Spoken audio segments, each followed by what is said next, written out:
Guys, there's a ton of things you can't do in Warzone. Today I'm going to cover 10 things you should never do with matchmade squads. Welcome back to Warzone Central. Let's get into the video. Number 10, hot drop. Hot dropping refers to immediately jumping off of the plane when the game begins, something which many players do.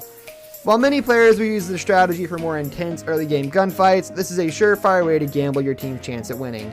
Bad drops or getting focused by multiple squads can end in a run for any team, especially random squads. Number 9, revive useless teammates. This will sound harsh, but some teammates want nothing more than to ruin your team's experience. Teammates that are intentionally ruining your group's experience or are incredibly toxic should not be revived. You can tell if a teammate is useless if they are landing away from the team, constantly entering a dangerous situation and dying, or stealing loot from the team and not contributing to contract or loadout drop markers. Number 8, detach from the squad. At the same time, you don't want to become a useless squad mate.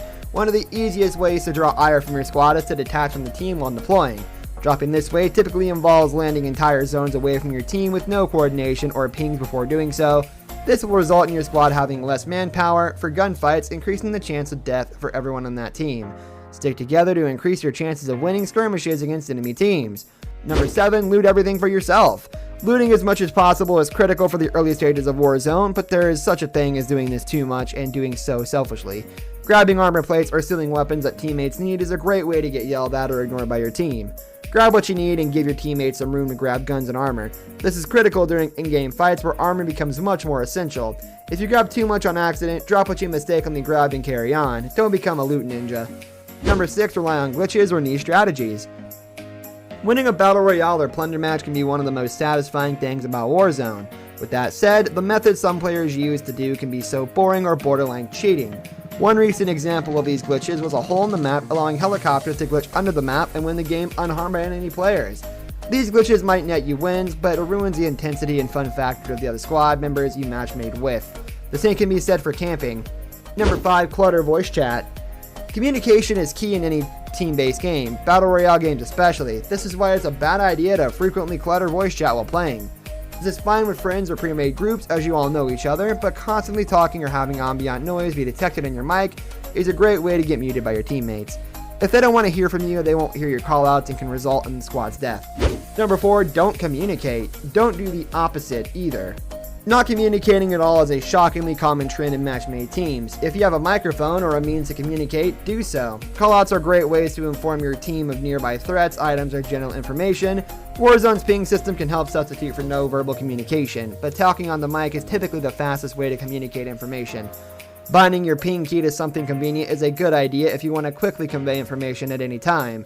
Without these callouts, your team can walk into another squad by accident and get killed, applying pressure to you and making everyone else frustrated. Number 3, needlessly start gunfights. Just because you see an enemy team doesn't mean you need to shoot them. It sounds antithetical to a BR score design, but sometimes it's better to reposition and get a better shot on a team. Continuing from past entries, communication is a core part of reliably winning Warzone matches. Ping an enemy squad that isn't an immediate threat and ask if they should engage.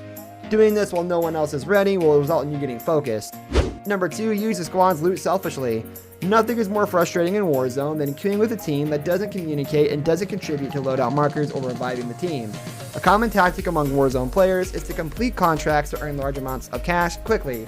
Every team member then pools their earnings together to purchase a loadout drop before the first circle begins closing. However, not all teams know this. Number 1, being toxic towards teammates. This shouldn't need to be said, but don't be toxic. Being toxic refers to verbally assaulting other players and sabotaging their fun by stealing their items and even killing them. Banter between people can be fun and a staple of Call of Duty voice chat, but no one should actively be antagonizing each other. Downright hostile behavior from teammates is likely to result in a mute and ignore from everyone else. If you get angry during a match, step away from the game for a short period before jumping back in. Getting angry at missing shots with stupid teammates will only make you perform worse, further exasperating the frustration. This brings us to the end of our video. I hope you enjoyed it. Hit like if you did, and don't forget to subscribe to our channel so you don't miss out on any of our videos in the future. Also watch the 2 videos that are on your screen because I'm sure you'll love them. With that, I'll see you in the next video. So long!